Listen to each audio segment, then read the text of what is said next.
দেখ রে হো বিনোদ, এখন বিনোদত কেন, আমরা সবাই দেখব, কারণ পঞ্চায়েত সিজন 4 এর ট্রেলার অলরেডি চলে এসেছে, যেটা দেখার জন্য প্রত্যেকটা বছর প্রত্যেকটা মানুষ যখন প্রত্যেকটা সিজন শেষ হয় অপেক্ষা করে থাকে পরেরটা কবে আসবে। এই সিজনের যখন অ্যানাউন্সমেন্ট আসলো আলাদা একটা এক্সাইটমেন্ট, টিজার আসলো একটা এক্সাইটমেন্ট আরো লেভেলে বেড়ে গেল। ট্রেলার যেই লেভেলে হয়েছে সেটা দেখার জন্য কিন্তু 24শে জুন মনে হয় সঙ্গে সঙ্গে চলে আসুক।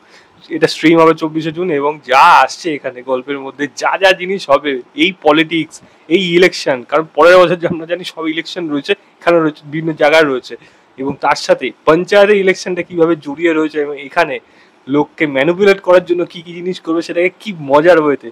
মানে এক একজন এক একটা জিনিস সে ডিস্ট্রিবিউট করছে, ভূষণজি সে তার বউয়ের জন্য এখানে আলু ডিস্ট্রিবিউশন করছে, এবং এখানে প্রধান জি তার ওয়াইফের জন্য এখানে শেষ প্রত্যেকটা লোককে সিঙ্গারা দিচ্ছে, তো সিঙ্গারা খেয়ে ভোটের কথা বলা হচ্ছে, কিন্তু সেখানে দেখা যাচ্ছে ভূষণজি এসে বাধা দিচ্ছে, কারণ সিঙ্গারাটা দিচ্ছে হলো প্রধানজির ওয়াইফ, আর সিঙ্গারার ভেতরে আলুটা দিয়েছে কিন্তু ভূষণজি। তো মানে কি লেভেলেটা হবে, এবং সেরকমই কিন্তু মজা পুরো শুরুর থেকে শেষ অব্দি ট্রেলারটার মধ্যে রয়েছে। রিঙ্কি সচিবজির একটা সম্পর্ক সেটা যেরকম যাচ্ছে, সচিবজিকে যেরকম দেখছে রিঙ্কি, সচিবজি কি বললো এটা, কারণ কিন্তু যদি প্রধানজিরা হেরে যায় তাহলে কি হবে। তো প্রত্যেকটা মোমেন্ট কিন্তু এখানে বিধায়ক প্রত্যেকটা মোমেন্ট সানান ক্রিকেটকে দেখা গেল এখানে প্রত্যেকটা জায়গা খুব ভালো লাগছে, খুব ভালো লাগছে, মন যেন কোথাও গিয়ে ভালো হয়ে যায়।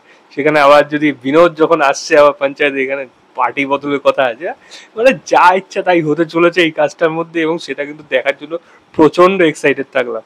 আমার অপেক্ষা এটা এই কাজটা না পঞ্চায়েত না কোথায় যেন চোখের জলের সাথে মনে যেন একটা শান্তি নিয়ে আসে প্রত্যেকটা, কারণ পঞ্চায়েত আমি মনে হয় আমাদের দেশের সেরা কাজের মধ্যে একটা, এবং সেটা সেরার সেরা যদি হতে পারে তাও আমি কিন্তু অবাক হব না, কারণ সেরকমই কিন্তু মনের মধ্যে দাগ কেটে রয়েছে পঞ্চায়েত। অনেক অনেক ভালো ভালো কাজ হয়তো আছে, কিন্তু কোথাও পঞ্চায়েতের মতো যেন কোথাও ভালোবাসাটা আমার কাছ থেকে কেউ যেন পায় না। পঞ্চায়েত সেই লেভেলের কিন্তু কাজ হয়। সিজন 3টা হয়তো সিজন 1-2 এর মতো সেই স্ট্যান্ডার্ডে হয়নি, কিন্তু ডেফিনেটলি একটা ভালো একটা সিরিজ হয়েছিল, মানে একটা সিজন হয়েছিল। কিন্তু সিজন 4টা সিজন 3 যেখানে শেষ করেছে, তার যে ভাবনা যে কে মারলো প্রধানজিকে গুলি, সেটা কিন্তু এই ট্রেলারের মধ্যে নেই। আশা করি সেটা গল্পের মধ্যে যেই জায়গায় থাকবে সেখানেও একটা ভালো টুইস্ট থাকবে, এবং সেখান সেই রিলেটেড এই ইলেকশনের উপর কিন্তু অনেক কিছু দাঁড়িয়ে থাকবে, যার জন্য হয়তো তারা ট্রেলারের মধ্যে সেই বিষয়টাকে রাখেইনি, যাতে সবাই অপেক্ষা করে থাকে, কোথাও যেন ক্লু না পায়। অ্যাটলিস্ট গল্পে কি মনে যখন সিরিজটা আসবে তখন কি যেন লোকে সেটা জানতে পারে। তো আমার বিশ্বাস এই কাজটাও কিন্তু ব্যাপক হতে চলেছে, এবং পঞ্চায়েত সিজন 4 যেন শেষ হয়ে গেলে আবার যেন আবার 1 বছর কবে অপেক্ষা, আবার সিজন 5, না অপেক্ষা করা যায় না, প্রচন্ড মানে হার্ট টাচিং একটা কাজ।